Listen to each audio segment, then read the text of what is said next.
আসসালামু আলাইকুম। আমার আজকের রেসিপিতে রয়েছে কাতল দিয়ে পটল রান্না। কাতল মাছ দিয়ে আমি আজকে পটল রান্না করব এবং খুব সহজে অল্প উপকরণ দিয়ে আজকে আমি এই পটল রান্নাটা করব।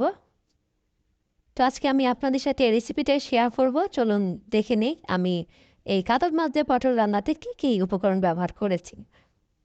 প্রথমে আমরা পটলগুলো ভালো মতো খোসা ছাড়িয়ে নিব। খোসা ছাড়ানোর পর আমরা এগুলোকে কেটে নিব। আমি যেভাবে কাটছি ঠিক এইভাবে কিন্তু পটলগুলো কেটে নেবেন। সবজি কুটার উপরে কিন্তু টেস্ট অনেকটা নির্ভর করে। এটা অনেকে কিন্তু জানে না বা ভুল ধারণা থাকে যে একরকম কাটলেই হয়, কিন্তু একদমই না। যে কোনোভাবে কাটলেই হবে না। আপনি যে রান্নাটা করবেন সেটার জন্য ঠিক সেভাবে কাটতে হবে। তো এভাবে লম্বা করে কেটে নিয়েছি, সাথে আমি আলু দিয়েছি। আর আমার আজকের রান্নাটা হচ্ছে সর্ষে দিয়ে পটল কাতলের রেসিপি। এই হচ্ছে আমাদের কাতল মাছ, আমরা আগে থেকে কেটে ধুয়ে নিয়েছিলাম। এখন আমরা সামান্য লবণ দিলাম। এরপর আমরা দিব হলুদ গুঁড়া, এরপর দিব লাল মরিচি গুঁড়া। মশলাগুলো দিয়ে এখন আমরা ভালোভাবে মেরিনেট করে নিব, এবং এটা অবশ্যই আপনারা হাত দিয়ে ভালোভাবে মশলাগুলো মাছের সাথে মিশিয়ে নেবেন। এখন আমরা মাছগুলো ভেজে নিব। চুলায় প্যান বসিয়েছি, প্যানে তেল দিয়েছি। তেল গরম হয়ে যাওয়ার পর আমরা এক এক করে মাছগুলো দিয়ে দিচ্ছি। এটা কিন্তু একদমই বাঙালি খাবার।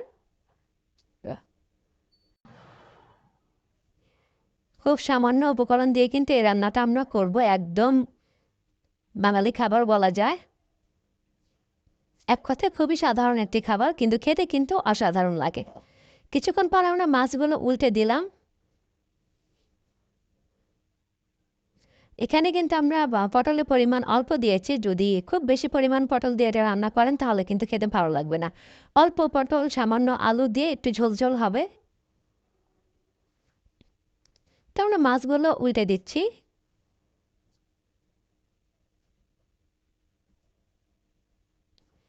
আমাদের মাছগুলো ভাজা হয়ে গেছে। এখন একটা একটা করে মাছগুলো আমরা তুলে নিব।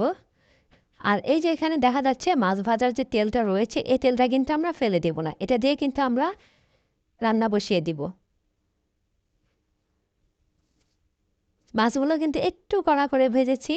যেহেতু সবজি দিয়ে রান্না করব সেহেতু আমরা একটু কড়া করে ভেজে নিয়েছি।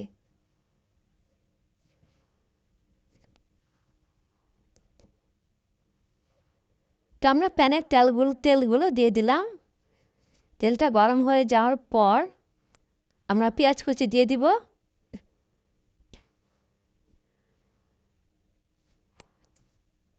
এখন আমরা পেঁয়াজের সাথে লবণ দিয়ে দিব। পেঁয়াজ আমরা প্রথমে ভালোভাবে ভেজে নিব। খুব বেশি ভাজার প্রয়োজন নয়, হালকা ব্রাউন কালার হলে আমরা বাকি মশলাগুলো দিয়ে দিব। তো কিছু সময় নিয়ে আমরা পেঁয়াজগুলো ভেজে নিয়েছি। এখন আমরা প্রথমে আদা বাটা দিলাম। এরপর আমরা দিব রসুন বাটা। সবজিতে মাছ রান্না করলে একটু আদা রসুন বাটা দিবেন, তাহলে কিন্তু টেস্টটা অনেক অসাধারণ হয়। আর বিশেষ করে যে কোনো মাছে কিন্তু আমি রসুন বাটা ব্যবহার করি। রসুন বাটা দিলে কিন্তু এর টেস্ট অন্যরকম হয়, খুবই টেস্ট হয়। এখন আমরা সামান্য পানি দিলাম। আর এরপর আমরা দিয়ে দিয়েছি সরিষা বাটা। মশলাগুলো কিন্তু আমরা খুব ভালোভাবে কষিয়ে নেব। এখন আমরা দিয়েছি লাল মরিচি গুঁড়া। ঝালের পরিমাণটা আপনাদের পরিমাণ মতো দিবেন। এরপর দিয়েছি আমরা হলুদ গুঁড়া। এখন আমরা ভালোভাবে নেড়ে দিব। মশলাটা কষানো পর্যন্ত অপেক্ষা করব। যখন মশলার উপরে তেল উঠে আসবে তখন আমাদের মশলাটা কষানো হয়ে যাবে। তারপর আমরা সবজিগুলো দিয়ে দেব। এখন আমরা কিছুটা সময় নিয়ে মশলা কষিয়ে নিচ্ছি। মশলা ভালো মতো কষানো না হলে কিন্তু একটা কাঁচা কাঁচা ফ্লেভার আসে, সেজন্য খুব ভালোভাবে মশলা কষিয়ে নেবেন। মশলা কষানো হয়ে গেছে, এখন আমরা সবজিগুলো দিয়ে দিচ্ছি। দেখতেই পাচ্ছেন সবজিগুলো আমি একটু লম্বা করে কেটেছি। এখন আমরা সবজিগুলো ভালোভাবে নেড়ে দিব। সবজিগুলো কিন্তু আমাদেরকে খুব ভালোভাবে কষাতে হবে। কিছুটা সময় নিয়ে চুলার আঁচ মিডিয়াম করে তারপর সবজিগুলো কষিয়ে নেবেন। সবজিটা যখন ভালো মতো কষানো হবে তখন সবজির মধ্যে তেল, মশলা, লবণ সব কিছু ভালো মতো ঢুকবে এবং খেতে কিন্তু বেশ ভালো লাগবে। অনেকে আছে যে খুব হালকাভাবে কষিয়ে নেয়, কিন্তু হালকাভাবে কষালে আমার মনে হয় যে একটা কাঁচা কাঁচা ভাব থাকে, খেতে ভালো লাগে না। আমাদের সবজিগুলো কষানো হয়ে গেছে, এখন আমরা পানি দিয়ে দিলাম।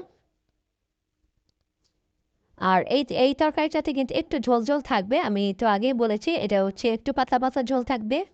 কাতল মাছ, সর্ষে কাতল দিয়ে আজকে পটল রান্না করেছি। এখন আমরা মাছগুলো দিয়ে দিলাম, বলক আসার পর কিন্তু আমরা মাছগুলো দিয়েছি। ভালোভাবে নেড়ে দিয়েছি, আর এখানে আমি ঢাকনা দিব না। ঢাকনা না দেওয়ার কারণে আমাদের সবজির কালারটা কিন্তু একদম সেম থাকবে, আর ঢেকে দিলে কিন্তু সবজির কালার নষ্ট হয়ে যায়। তা আমি ঢেকে দিচ্ছি না, আমরা কিছুক্ষণ জাল করে নিব। সবজিগুলো সিদ্ধ হওয়া পর্যন্ত আমরা অপেক্ষা করব এবং পানিটা কিন্তু আরও শুকিয়ে যাবে। পাতলা পাতলা ঝোল থাকবে, তার মানে এই না যে আমি অনেক বেশি ঝোল রাখবো, সামান্য ঝোল থাকবে। তো ফাইনালি আমাদের রান্নাটা কমপ্লিট হয়েছে, এখন আমরা সার্ভ করে নিব। এই হচ্ছে আমাদের সর্ষে কাতল দিয়ে পটলের রেসিপি। আশা করি আপনাদের কাছে ভালো লেগেছে। দেখতে পাচ্ছেন ঝোলটা কিন্তু একটু পাতলা করেছি, আর সবজিগুলো কিন্তু কালার দেখতে অসাধারণ হয়েছে, এবং যেমন দেখতে সুন্দর হয়েছে তেমনই কিন্তু খেতেও অসাধারণ টেস্ট। তো এই সরিষা বাটা দিয়ে, কাতল মাছ দিয়ে আপনারা এইভাবে পটলের ঝোল রান্না করে দেখবেন। আশা করি আপনাদের কাছেও ভালো লাগবে, টেস্টটা কিন্তু অসাধারণ। আর যদি রেসিপিটা ভালো লেগে থাকে তাহলে অবশ্যই লাইক, কমেন্ট অ্যান্ড শেয়ার করে দিবেন। আপনার ফ্রেন্ডসদের সাথে শেয়ার করবেন, কমেন্টসে জানাবেন আমাদের এই সর্ষে কাতলের রেসিপিটা আপনাদের কাছে কেমন লেগেছে। ভালো লেগে থাকলে অবশ্যই আমাদের পেজটি ফলো করবেন, আমাদের ইউটিউব চ্যানেলটি সাবস্ক্রাইব করে দিয়ে সঙ্গেই থাকবেন। দেখা হবে আগামীতে নতুন কোনো রেসিপি নিয়ে। আল্লাহ হাফেজ।